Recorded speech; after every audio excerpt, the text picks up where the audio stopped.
दोस्तों आप सभी का बहुत बहुत स्वागत है हमारे चैनल में। इस वीडियो के अंदर अभी हम लोग जीके जीएस और साइंस का प्रैक्टिस सेट देखने वाले हैं, जो कि आपके आने वाले एग्जाम्स के लिए काफ़ी इंपॉर्टेंट है। तो आप इस वीडियो को बहुत ध्यान से लास्ट तक देखिए। चैनल पर नया है तो चैनल को सब्सक्राइब करके बेल आइकन प्रेस करें।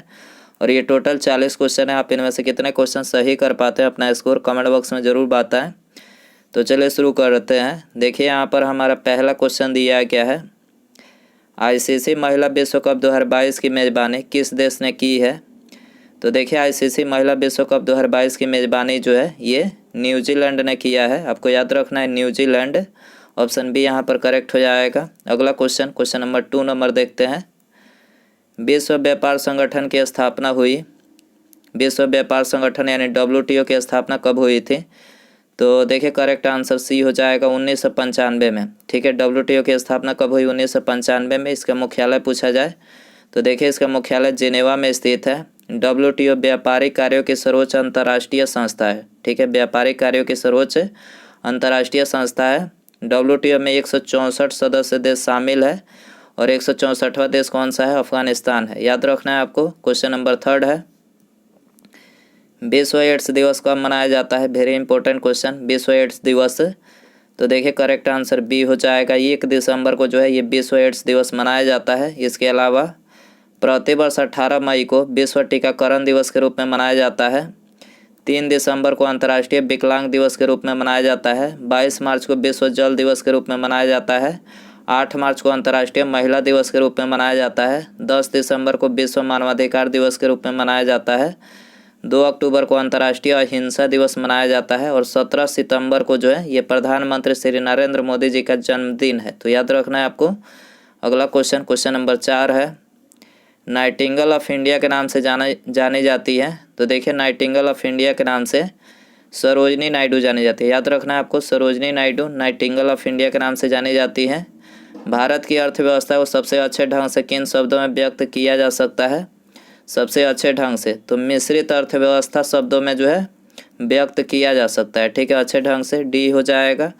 अगला क्वेश्चन नंबर 6 है, देश का पहला गैंडा संरक्षण और प्रजनन केंद्र कहाँ खोला गया है? देश का पहला, देखिए वेरी इंपॉर्टेंट क्वेश्चन है ये, पटना बिहार में खोला गया देश का पहला गैंडा संरक्षण और प्रजनन केंद्र।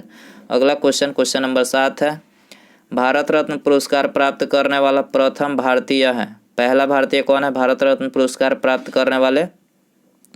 डॉक्टर सर्वपल्ली राधाकृष्णन है। डॉक्टर सर्वपल्ली राधाकृष्णन बी हो जाएगा।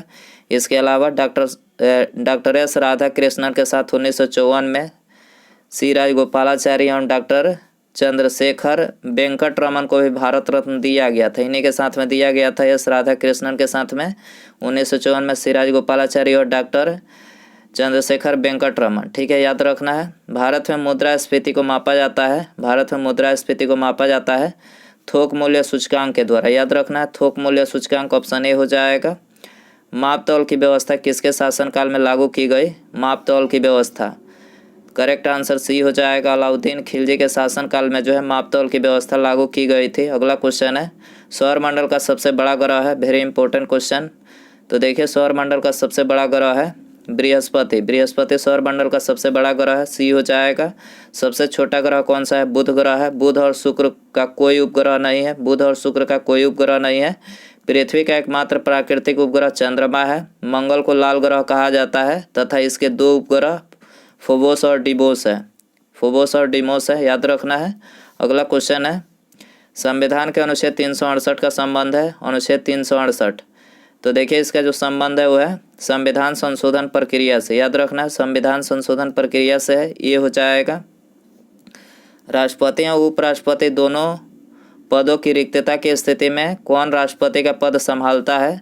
देखिए यदि राष्ट्रपति और उपराष्ट्रपति दोनों का मतलब पद रिक्त है तो सर्वोच्च न्यायालय के जो मुख्य न्यायाधीश हैं वो जो है रिक्त मतलब इस पद को संभालते हैं। तो ऑप्शन यहाँ पर करेक्ट हो जाएगा, राष्ट्रपति के पद को संभालेंगे यार ये दोनों अनुपस्थित है। तो ठीक है, अगला क्वेश्चन है, भारत का राष्ट्रीय ध्वज कब स्वीकार किया गया? भारत का राष्ट्रीय ध्वज 22 जुलाई 1947 को जब भारत का राष्ट्रीय ध्वज स्वीकार किया गया था।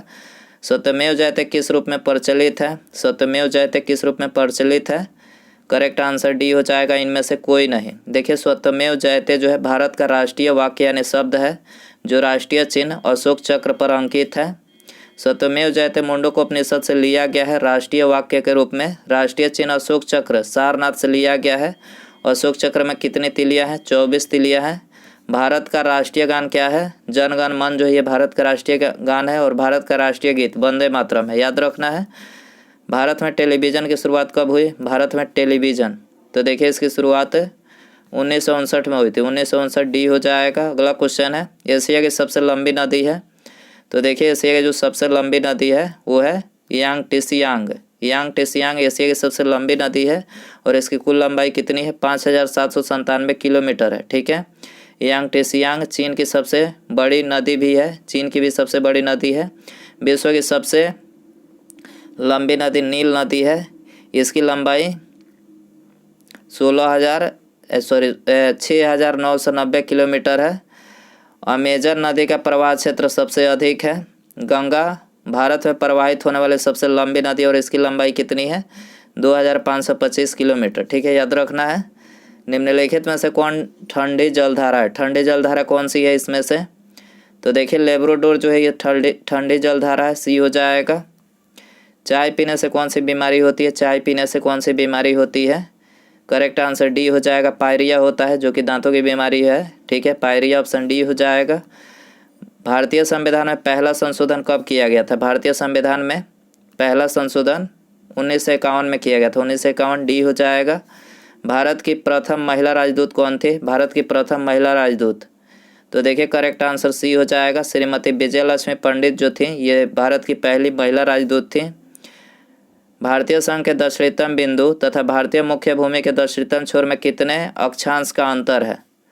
भारतीय संघ के दक्षिणतम बिंदु और भारतीय मुख्य भूमि के दक्षिणतम छोर में कितने अक्षांश का अंतर है?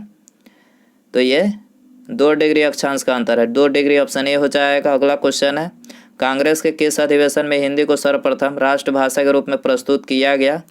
हिंदी को सबसे पहले, करेक्ट आंसर डी हो जाएगा। बेलगांव अधिवेशन 1924 में हिंदी को सबसे पहले जो राष्ट्रभाषा के रूप में प्रस्तुत किया गया था, एकमात्र अधिवेशन जिसकी अध्यक्षता महात्मा गांधी जी ने की थी, कौन सा था? बेलगांव अधिवेशन था। ठीक है, बेलगांव अधिवेशन 1924 की अध्यक्षता महात्मा गांधी जी ने किया था। ठीक है, गांधी जी एकमात्र अधिवेशन बेलगांव में कांग्रेस की अध्यक्षता किया। कांग्रेस पार्टी ने कांग्रेस संविधान में 1920 ईस्वी में संशोधन किया। कांग्रेस के कार्यकारिणी केंद्रीय समिति का गठन भी 1920 में किया गया था, याद रखना है। चंद्रगुप्त मौर्य और सेल्यूकस निकेटर के बीच युद्ध कब लड़ा गया? चंद्रगुप्त मौर्य और सेल्यूकस निकेटर, इसके बीच युद्ध जो है कब लड़ा गया था? 305 ईसा पूर्व में। 305 ईसा पूर्व ऑप्शन ए हो जाएगा। दोस्तों वीडियो पसंद आ रहा है तो प्लीज़ वीडियो को लाइक जरूर कर दें। चैनल पर नया है चैनल को सब्सक्राइब करके बेल आइकन प्रेस रखें। कपास की खेती से संबंधित कौन सा विकल्प सत्य नहीं है? तो देखिए यहाँ पर दूसरा कथन जो है ये सत्य नहीं है। तापमान 40 से 45 डिग्री आवश्यक, ये गलत है। देखिए कपास की खेती के लिए जो आवश्यक तापमान है वो है 21 डिग्री सेल्सियस से 30 डिग्री तक होना चाहिए। ठीक है, कपास के लिए काली मिट्टी अधिक उपयोगी है। काली मिट्टी में जल धारण क्षमता अधिक होती है। काली मिट्टी को कपासी मिट्टी भी कहते हैं, काली मिट्टी को रेगुर मिट्टी भी कहते हैं। भारत के महाराष्ट्र गुजरात में काली मिट्टी अधिक है। अमोघ वर्ष प्रथम किस वंश का शासक था? अमोघ वर्ष राष्ट्रकूट वंश का यह शासक था, सी हो जाएगा। अगला क्वेश्चन है, मोहम्मद गौरी ने किस युद्ध में पृथ्वीराज चौहान को हराया? मोहम्मद गौरी ने किस युद्ध में पृथ्वीराज चौहान को हराया? तो ये तराइन का द्वितीय युद्ध था। ठीक है, मोहम्मद गौरी ने इस युद्ध में पृथ्वीराज चौहान को हराया था। अगला क्वेश्चन है, निम्नलिखित में से कौन राष्ट्रपति के प्रशासनिक शक्तियों में शामिल नहीं है? तो देखिए करेक्ट आंसर बी हो जाएगा। लोकसभा का विघटन जो है ये प्रशासनिक शक्तियों में शामिल नहीं है। राष्ट्रपति के लोकसभा का विघटन जो है राष्ट्रपति की विधायी अधिकार है। क्या है? प्रशासनिक नहीं है, ये विधायी अधिकार है। अनुच्छेद 85 में इसका प्रावधान दिया गया है। राष्ट्रपति भारत के संवैधानिक प्रधान है। राष्ट्रपति क्या होते हैं? भारत के प्रथम नागरिक तथा भारत के संवैधानिक प्रधान होते हैं। अनुच्छेद 53 में लिखा है कि राष्ट्रपति में कार्यपालिका शक्ति निहित होगी। राष्ट्रपति पद की चर्चा कौन से अनुच्छेद में? अनुच्छेद 52 में किया गया है, याद रखना है। किस संविधान संशोधन के द्वारा लोकसभा तथा विधानसभा की सदस्य संख्या को 2026 तक अपरिवर्तनीय कर दिया गया है? तो किस संशोधन के अंतर्गत किया गया है? तो ये किया गया 84वां संविधान संशोधन के द्वारा। ठीक है, लोकसभा तथा विधानसभा के सदस्य संख्या को 2026 तक जो अपरिवर्तनीय किया गया है। याद रखना है। बांग्लादेश की सीमा को कौन सा भारतीय राज्य छूता नहीं है? तो देखिए, बांग्लादेश की सीमा को नागालैंड जो है छूता नहीं है, नागालैंड हो जाएगा सी। इसके अलावा बांग्लादेश की सीमा से भारतीय राज्य पश्चिम बंगाल, असम, मेघालय, त्रिपुरा तथा मिजोरम की सीमाएं लगती हैं। याद रखना है, बांग्लादेश की सीमा से भारतीय राज्य कौन कौन से? पश्चिम बंगाल, असम, मेघालय, त्रिपुरा, मिजोरम, ये इसकी सीमाएं से लगती हैं। अगला क्वेश्चन है, किस वास्तुकला का पालन शैली अयोध्या के राम मंदिर के निर्माण में किया जाएगा? अयोध्या के राम मंदिर में किस शैली का जो है पालन किया जाएगा? नागर शैली। नागर शैली ऑप्शन सी हो जाएगा। भारतीय वास्तुकला की 3 शैली है। दक्षिण में द्रविड़ शैली, बीच या मध्य भारत में बेसल शैली और उत्तर में नागर शैली। अयोध्या उत्तर प्रदेश में स्थित है, तो वास्तविक रूप से नागर वास्तुकला शैली का ही उपयोग किया जाएगा, उत्तर में स्थित है। ठीक है, अगला क्वेश्चन है, उत्तर प्रदेश में राजतरंगिणी नामक ग्रंथ का फारसी में अनुवाद किसने किया था? राजतरंगिणी नामक ग्रंथ का फारसी में अनुवाद किसने किया था? मौलाना शौरी ने किया था। मौलाना शौरी ऑप्शन सी हो जाएगा। अगला क्वेश्चन है, 79वें गोल्डन ग्लोब पुरस्कार 2022 में निम्नलिखित में से किस फिल्म ने सर्वोच्चतम मोशन पिक्चर ड्रामा पुरस्कार जीता है? किसने जीता है? The power of the dog. ये पुस्तक जो है 79वें गोल्डन ग्लोब 2022 में जो है सर्वोच्चतम मोशन पिक्चर ड्रामा का पुरस्कार इसने जीता है, डी हो जाएगा। अगला क्वेश्चन है, क्रांतिकारी संगठन हिंदुस्तान रिपब्लिकन एसोसिएशन के संस्थापक कौन थे? तो देखिए, इसके जो संस्थापक थे सचिंद्र नाथ सन्याल थे, बी हो जाएगा। अगला क्वेश्चन है, देश की प्रथम सबाक यानी बोलती फिल्म आलम आरा के निर्देशक निम्नलिखित में से कौन है? तो देखिए, आलम आरा के जो निर्देशक हैं वो है आरदेशीर ईरानी जो है आलम आरा देश की प्रथम बोलती फिल्म आलम आरा के निर्देशक हैं। ठीक है, ऑप्शन ए हो जाएगा। अगला क्वेश्चन है, कालाहारी मरुस्थल क्षेत्र में पाई जाने वाली जनजाति है। कालाहारी मरुस्थल क्षेत्र में पाई जाने वाली जनजाति कौन सी है? तो देखिए, करेक्ट आंसर सी हो जाएगा। बुशमैन जनजाति पाई जाती है कालाहारी मरुस्थल में। अगला क्वेश्चन है, बिहार में किस वर्ष पहली बार दूरदर्शन का केंद्र स्थापित किया गया था? बिहार में किस वर्ष पहली बार दूरदर्शन का केंद्र स्थापित किया गया था? 1978 में किया गया था, 1978, बी हो जाएगा। अगला क्वेश्चन है, नालंदा बौद्ध विश्वविद्यालय को किसने ध्वस्त किया था? नालंदा बौद्ध विश्वविद्यालय को बख्तियार खिलजी ने ध्वस्त किया था, डी हो जाएगा। मनुष्य को सबसे अधिक ज़रूरत होती है, तो देखिए मनुष्य को सबसे अधिक जो है प्रोटीन की ज़रूरत होती है, प्रोटीन, बी हो जाएगा। एमिनो अम्ल सबसे महत्वपूर्ण प्रोटीन है। मानव शरीर का लगभग 15% भाग प्रोटीन से ही है। मानव शरीर का लगभग 15% जो भाग है वो प्रोटीन से निर्मित है। सभी प्रोटीन में नाइट्रोजन पाया जाता है। ऊर्जा उत्पादन और शरीर के मरम्मत दोनों प्रोटीन करते हैं। प्रोटीन में 20 प्रकार के अमीनो अम्ल पाया जाता है। प्रोटीन की कमी से शिशुओं में सूखा रोग यानी मरासमस तथा क्वार्सियोरकर नामक रोग होता है। ठीक है, प्रोटीन की कमी से शिशु यानी जो बच्चे होते हैं उसमें मरासमस तथा क्वार्सियोरकर रोग याद रखना है। जस्तीकरण में किस धातु का प्रयोग होता है? करेक्ट आंसर ये हो जाएगा, जिंक का प्रयोग होता है। अगला क्वेश्चन है, मनुष्य के शरीर में अधिकांश भोजन कहाँ पचता है? तो देखिए, करेक्ट आंसर बी हो जाएगा, छोटी आंत में पचता है। निम्नलिखित में से किसमें विटामिन ए बहुत अधिक मात्रा में पाया जाता है? तो देखिए, विटामिन ए जो है गाजर में बहुत अधिक मात्रा में पाया जाता है, ये हो जाएगा। गाजर में कैरोटीन पाया जाता है। सोयाबीन में अधिक मात्रा में प्रोटीन पाया जाता है। गेहूं में कार्बोहाइड्रेट पाया जाता है। दाल में सर्वाधिक प्रोटीन पाया जाता है और चावल में जो है कार्बोहाइड्रेट पाया जाता है। तो याद रखना है आपको। उसके बाद यहाँ पर हमारा ये अगला क्वेश्चन है, ये आप सभी के लिए क्वेश्चन रहेगा, इसका आंसर आपको कमेंट बॉक्स में बताना है। क्वेश्चन है, रेडियो सक्रियता के वर्ग विस्थापन का नियम का प्रतिपादन किया। रेडियो सक्रियता के वर्ग विस्थापन का नियम का प्रतिपादन किसने किया था?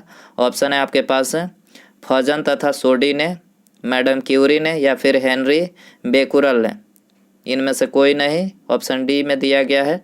तो यदि आपको इसका आंसर पता है तो कमेंट बॉक्स में ज़रूर बताएं, अपना स्कोर भी बता सकते हैं, कितने क्वेश्चन आपने सही किए।